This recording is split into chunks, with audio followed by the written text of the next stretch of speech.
ठीक आहे, जर त्यांना योग्य वाटलं माननीय उद्धवजींना तर ते त्यांना देतील, काय हरकत. स्तंभपूजनाला तुम्ही त्यांना बोलवलं नाही, हा योग्य नाही असं थेट त्यांनी असं म्हटलंय. नाही, त्याचं कारण असं आहे की त्या जागेवर अनेकांचा डोळा होता आणि ते काही करतील म्हणून आम्ही मुहूर्त पाहून त्या दिवशी, आणि ते मुहूर्त ते होतं म्हणून स्तंभपूजन केलेलं आहे. आणि त्यांना आम्ही फोन केला त्यावेळेस ते उद्धव साहेबांच्या बरोबर होते, म्हणून उद्धव साहेबांच्या बरोबर असल्यानंतर मग तिथून कशाला परत बोलायचं.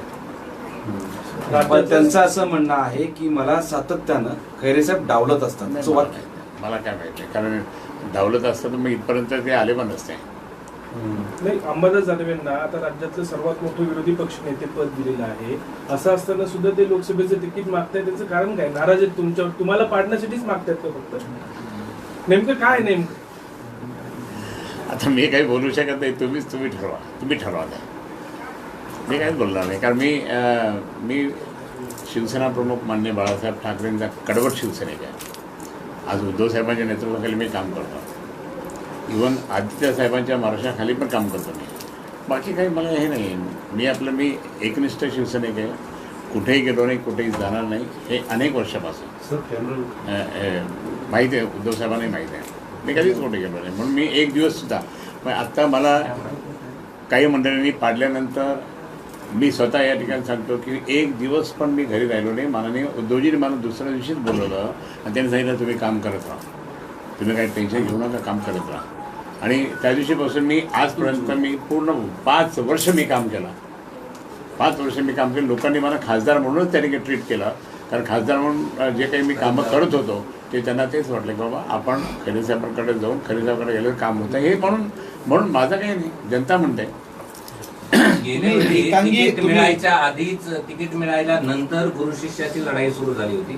आता तिकीट मिळायच्या आधीच गुरु शिष्य एकमेकांच्या समोर लढाई सुरू झाली. कोण कोणाचा गुरु, कोण कोणाचा शिष्य, जरा सांगा. नाही, गुरु मी ते त्यांचा आणि शिष्य तो. कालही मला मातोश्रीमध्ये बोलला होता अंबादास की मी तुमचा शिष्य आहे का नाही. हो, आणि तुमच्याकडे रेकॉर्ड झाले नाही ते, तुमच्याकडे जेव्हा विरोधी पक्षनेता झाल्यानंतर रेकॉर्ड झालेले होते, मग ते जरा बोला ना तुम्ही काय.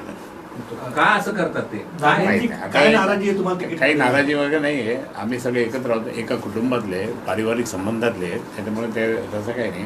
आता कोणी ना कोणी त्यांना असं उलटा प्रश्न विचारला की मग ते उलटा, आता मला कोणी जर एकदम भडकाऊ प्रश्न विचारला तर मी लगेच भडकाऊ उत्तर देतो. पण आता जर शांती, त्यांनी स्पष्ट सांगितलंय तुम्ही एकांगी वागता, एकांगी निर्णय घेता, पक्षात हे चालत नाही. मी कधी एकांगी घेत नाही, मी कधी बोलत नाही, मी कधी एकटा निर्णय घेत नाही. मला माहिती आहे आपल्यावर अंगावर येईल, म्हणून आपल्यावर अंगावर आलं तर मग तसं नाही, म्हणून मी कधी एकांगी निर्णय घेत नाही. पण मी त्या ठिकाणी मी शिवसेना स्थापनेपासूनचा मी आहे, माझा अधिकार पण आहे तेवढा संपूर्णपणे त्या ठिकाणी. पण एकांगी निर्णय घेण्याचा अधिकार नाही आहे, मी सगळ्यांशी बोलून त्या ठिकाणी घेतो. परंतु तुम्हाला मी या ठिकाणी स्पष्ट सांगतो की मी अगदी पाहिलं ना तुम्ही साहेबांचा आशीर्वाद, आणि साहेबांचा आशीर्वाद, आणि त्यावेळेसपासून मी 5 वर्ष या जिल्ह्याचा पालकमंत्री होतो, कॅबिनेट मंत्री केलं होतं मला मान्य बाळासाहेब. नंतर दिल्लीत पाठवलं, दिल्लीतसुद्धा मी चांगलं काम केलं, 20 वर्ष काम केलं, इतकं चांगलं काम केलेलं आहे. आणि आजही मी म्हणजे मला कुठलंही पद नसताना मी खासदार म्हणून त्याने लोकांनी ट्रीट करून माझ्याकडे कामं करून घेतलेलं आहे. अशा सगळ्या परिस्थितीमध्ये अशी एक चर्चा आहे की दानवे हे शिंदे सेनेत जाणार. मी काही बोलत नाही, मला नाही वाटत, कारण मला पण बोलला अंबादास, आणि त्यानंतर ते यांना पण माननीय संजय साहेबांनी बोललं की नाही मी कुठे जाणार नाही. आणि आता आपल्या दूरदर्शनमधून पाहिलं मी TV की मी कुठेही जाणार नाही. साहेब, उद्धव साहेबाचा तुमच्यावर एवढं प्रेम असताना का तिकीट डिक्लेअर का नाही करत तुमचं नाव? अरे पण तिथं बाकी विरोधी पक्षाचे कोण येतात काय येतात तेही पक्ष नेतृत्व तेही पाहतं ना. बरं, तुमच्या समोर उमेदवार अंबादास दानवे म्हणून असले आणि खरंच ते शिंदे सेनेत गेले तर कसं होईल? परत बोला.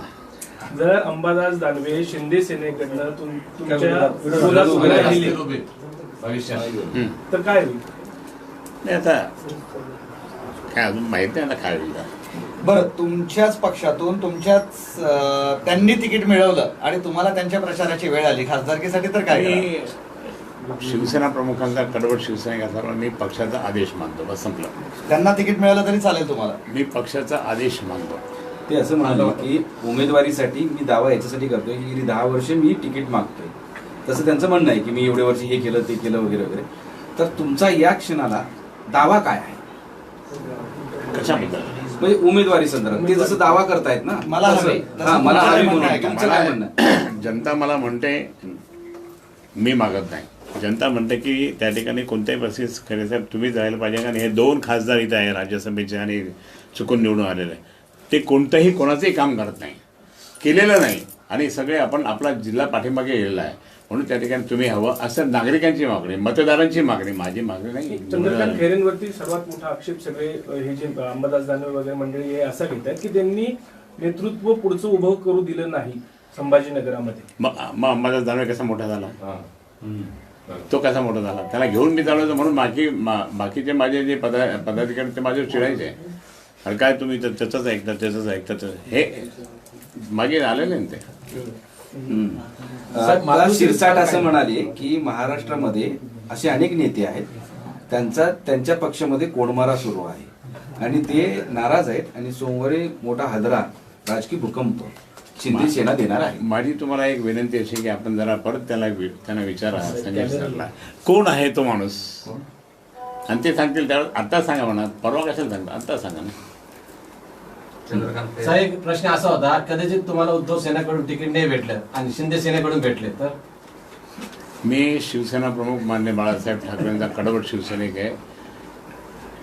मी कुठेही जाणार नाही, मी शिवसैनिक म्हणून काम करेल, समजलं ना.